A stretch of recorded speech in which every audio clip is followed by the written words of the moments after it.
Here is the Dsma that will be in the auction, and it's running, and this is the last job I ran on it.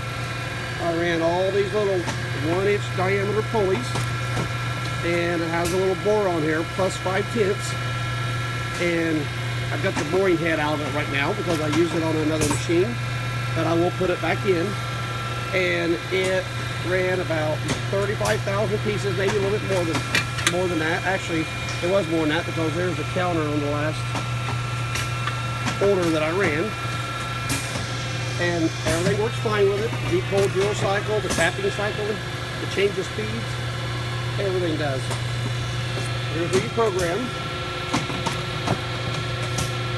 Everything. I have everything for the machine. Here's the wiring diagram. I have all the books. There's every book and manual came with it. It is all here. Here is the bar feeder that we built. We have it on its original stands, but the one was on there was a small one. So we built this one to be up to 1-inch diameter. It works off air. It's all hooked up to the machine. You can regulate the pressure depending on if you want to run from Delrin to brass bars, but up to 1 inch. You can increase the feed on it, and it works very well. And we ran, like I said, our Delrin was 10-foot bars when we ran them, but it will run 12-foot. The pusher's inside of it. And like I say, here's the operation. Last time we got done running, I haven't ran this machine since I've been back in the new building, so we just ran a power wire over here just to power it up and run, and everything was running fine. And if you ever need any questions to be answered about the machine, you're always feel free to call. I know everything about this thing. I've ran these things for years.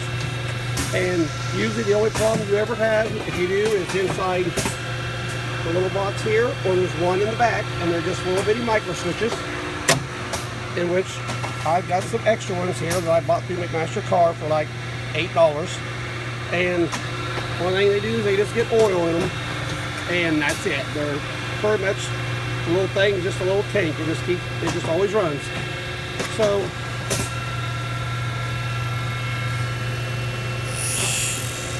on this job, I use both form tools in the front and back to do the angles on it. And like I said, the bore I held plus 5/10 is what the bore was on it, and it had no problem. One thing you always have to do is watch in case you may get some grit underneath the turret if you're having to do boring. Other than that, it'll hold tolerance very well.